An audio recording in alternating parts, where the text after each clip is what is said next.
হরে কৃষ্ণ। রাধে রাধে। বন্ধুরা, তোমাদের সকলকে স্বাগত জানিয়ে আজ আমি আমার ভিডিওটি স্টার্ট করছি। এখন চলছে কার্তিক মাস। কার্তিক মাস হলো শ্রীকৃষ্ণকে দীপদান করার মাস। কার্তিক মাসকে দামোদর মাসও বলা হয়। আজ কার্তিক মাসে রমা একাদশী ও গোবৎস দ্বাদশী। আজ আমি তোমাদের সাথে শেয়ার করব আমি কিভাবে রমা একাদশী ও গোবৎস দ্বাদশী পালন করলাম এবং তার সাথে রমা একাদশী ব্রতকথার মাহাত্ম্য। তো চলো বন্ধুরা, তোমরা আমার সাথে থেকে রমা একাদশী ব্রতকথা শুনে আমার একাদশীর পূজা পদ্ধতি দেখে নেবে। রমা একাদশীর ব্রতকথা।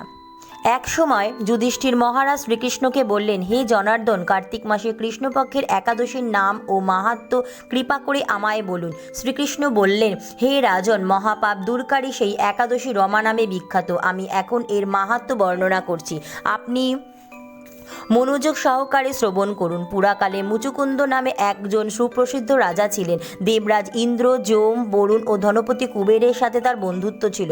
ভক্তশ্রেষ্ঠ বিভীষণও সাথেও তার অত্যন্ত সদ্ভাব ছিল। তিনি ছিলেন বিষ্ণুভক্ত ও সত্য প্রতিজ্ঞ। এই রূপে তিনি ধর্ম অনুসারে রাজ্য শাসন করতেন। চন্দ্রভাগার নামে তার একটি কন্যা ছিল। চন্দ্রসেনের পুত্র শোভনের সাথে তার বিবাহ হয়েছিল। শোভন একসময় শ্বশুরবাড়িতে বেড়াতে এসেছিলেন দৈবক্রমে। সেই দিন ছিল একাদশী তিথি। স্বামীকে দেখে পতিপরায়ণা চন্দ্রভাগা মনে মনে চিন্তা করতে লাগলেন, হে ভগবান, আমার স্বামী অত্যন্ত দুর্বল, তিনি ক্ষুধা সহ্য করতে পারেন না। এখানে আমার পিতার শাসন খুবই কঠোর। দশমীর দিন তিনি নাগরা বাজিয়ে ঘোষণা করে দিয়েছিলেন যে একাদশীর দিনে আহার নিষিদ্ধ। আমি এখন কি করি? রাজার এই নিষেধাজ্ঞা শুনে শোভন তার প্রিয়তমা পত্নীকে বলল, হে প্রিয়, এখন আমার কি কর্তব্য তা আমাকে বলো। উত্তরে রাজকন্যা বলল, হে স্বামী, আজ এই গৃহে এমনকি রাজ্য মধ্যে কেউ আহার গ্রহণ করবে না। মানুষের কথা তো দূরে থাক, পশুরা পর্যন্ত জলমাত্র গ্রহণ করবে না। হে নাথ, যদি তুমি এর থেকে পরিত্রাণ চাও তবে নিজ গৃহে প্রত্যাবর্তন করো। এখানে আহার করলে তুমি সকলের নিন্দাভাজন হবে এবং আমার পিতা ও ক্রুদ্ধ হবেন। এখন বিশেষভাবে বিচার করে যা ভালো হয় তা তুমি করো। স্থির এই কথা শুনে শোভন বলল, হে প্রিয়, তুমি ঠিকই বলেছ, কিন্তু আমি নিজ গৃহে যাব না। এখানে থেকে একাদশী ব্রত পালন করব। ভাগ্যে যা লেখা আছে তা অবশ্যই ঘটবে। এইভাবে শোভন ব্রত পালনের বদ্ধপরিকর হলেন। সমস্ত দিন অতিক্রান্ত হয়ে যাওয়ার পর রাত্রি শুরু হলো। বৈষ্ণবদের কাছে সেই রাত্রি সত্যি আনন্দকর ছিল, কিন্তু শোভনের পক্ষে তা ছিল বড়ই দুঃখদায়ক। কেননা ক্ষুধা তৃষ্ণায় সে ক্রমেই দুর্বল হয়ে পড়ছিল।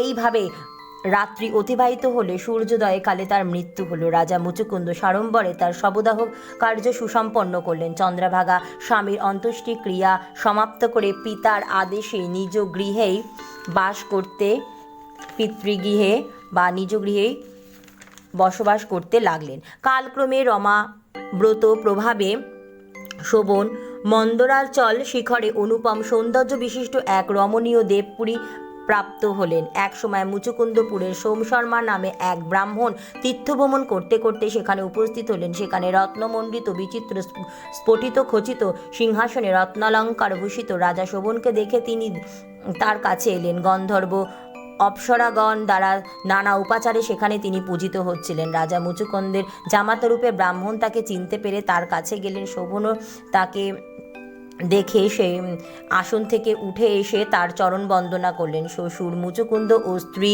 চন্দ্রভাগা সহ নগরবাসী সকলের কুশল বার্তা জিজ্ঞাসা করলেন। ব্রাহ্মণ সকলের কুশল সংবাদ জানালেন। জিজ্ঞাসা করলেন, এমন বিচিত্র মনোরম স্থান কেউ কখনো দেখেনি, আপনি কিভাবে এই স্থান প্রাপ্ত হলেন তা সবিস্তারে আমার কাছে বর্ণনা করুন। শোভন বললেন, কার্তিক মাসের কৃষ্ণপক্ষের রমা একাদশী সর্বব্রতের মধ্যে শ্রেষ্ঠ। আমি তা শ্রদ্ধাভাবে পালন করলেও তার আশ্চর্যজনক এই ফল লাভ করেছি।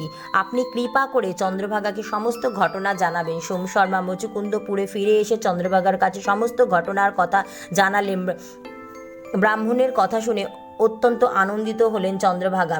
বললেন, হে ব্রাহ্মণ, আপনার কথা শুনে আমার কাছে স্বপ্ন বলে মনে হচ্ছে। তখন সোম শর্মা বলেন, হে পুত্রী, সেখানে তোমার স্বামীকে আমি স্বয়ং সচক্ষে দেখেছি। অগ্নিদেবের মতো দীপ্তমান তার নগরও দর্শনও করেছি, কিন্তু তার নগর স্থির নয়। তা যাতে স্থির হয় সেই মতো কোনো উপায় তুমি করো। এসব কথা শুনে চন্দ্রভাগা বললেন, তাকে দেখতে আমার একান্ত ইচ্ছা হচ্ছে, আমাকে এখনই তার কাছে নিয়ে চলুন। আমি ব্রত পালনের পুণ্য প্রভাবে সেই নগরকে স্থির করে দেব। তখন সোম শর্মা চন্দ্রভাগাকে নিয়ে মন্দার পর্বতে বামদেবের আশ্রমে উপনীত হলেন। সেখানে ঋষির কৃপায় হরিহর ব্রত পালনের মধ্যে চন্দ্রভাগা দিব্য শরীর ধারণ করল, দিব্য গতি লাভ করে নিজ স্বামীর নিকট উপস্থিত হলেন। প্রিয় পত্নীকে দেখে শোভন অতীব আনন্দিত হলেন। বহুদিন পর স্বামীর সঙ্গ লাভ করে চন্দ্রভাগা অকপটে নিজের পুণ্য কথা জ্বালালেন। হে প্রিয়, আজ থেকে 8 বছর আগে আমি যখন পৃথ্বী গিয়েছিলাম তখন থেকেই এই রমা একাদশীর ব্রত নিষ্ঠা সহকারে পালন করতাম। এই পূর্ণ প্রভাবে এই নগর স্থির হবে এবং মহাপ্রলয় পর্যন্ত থাকবে। হে মহারাজ, মন্দরাচল পর্বতের শিখরে শোভন স্ত্রী চন্দ্রভাগা সহ দিব্য সুখ ভোগ করতে লাগলেন। পাপ নাশিনী ও ভক্তি মুক্তি প্রদায়িনী রমা একাদশীর মাহাত্ম্য আপনার কাছে বর্ণনা করলাম। এই একাদশী ব্রত যিনি শ্রবণ করবেন তার সর্ব পাপ মুক্ত হয়ে যাবে এবং তিনি বিষ্ণু লোকে পূজিত হবেন। তো এই ছিল রমা একাদশী ব্রত কথা।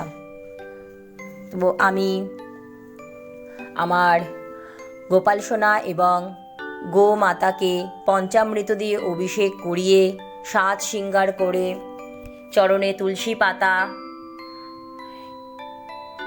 অর্পণ করে ভোগ নিবেদন করেছি আমার গোপাল সোনাকে।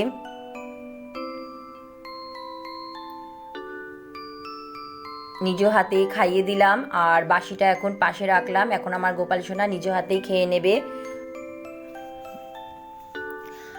আর আজ যেহেতু গোবৎস দ্বাদশী, তো আমি গোমাতাকেও পঞ্চামৃতে অভিষেক করিয়ে নিয়েছি। গোমাতাকে কপালে সিঁদুরের তিলক করে দিয়েছি আর লাল চন্দনের তিলকও পরিয়ে দিয়েছি। চরণে ফুল অর্পণ করেছি, ফুলের মালা দিয়ে খুব সুন্দর করে সাজিয়ে দিয়েছি আর নতুন বস্ত্রস্বরূপ মৌলি নিবেদন করেছি।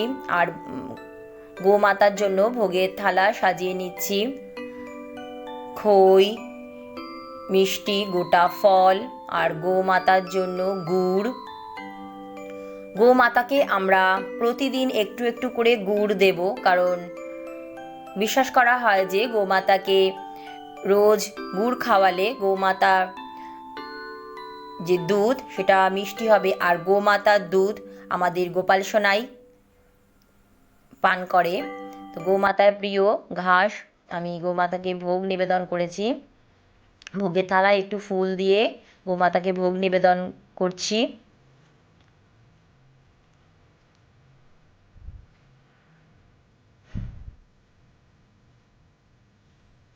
হাত জোর করে প্রণাম করে নিলাম। আরতি করে নেব।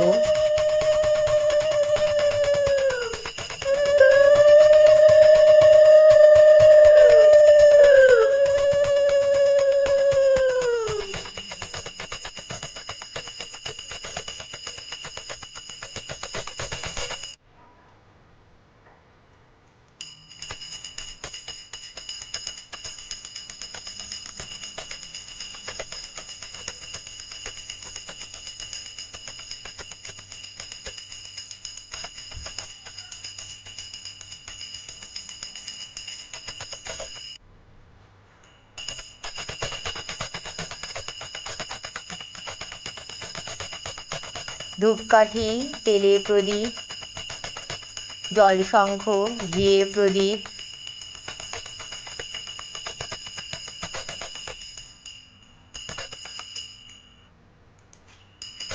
ফুল দিয়ে আরতি করে নিচ্ছি। ভিডিওটি কীরকম লাগলো অবশ্যই কমেন্ট করে জানাবে। ভালো লাগলে প্লিজ একটি লাইক এবং ভিডিওটি শেয়ার করে দেওয়ার জন্য অনুরোধ রইল।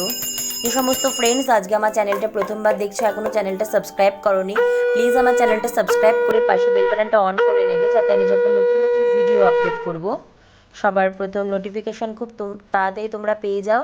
আর যে সমস্ত ফ্রেন্ডস অলরেডি আমার চ্যানেল সাবস্ক্রাইব করে আমার পাশে আছো তাদের অসংখ্য অসংখ্য ধন্যবাদ।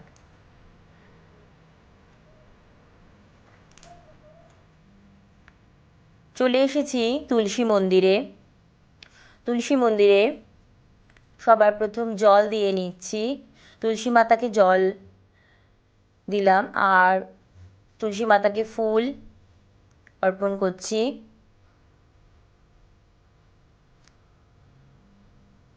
আরতি করে নিচ্ছি।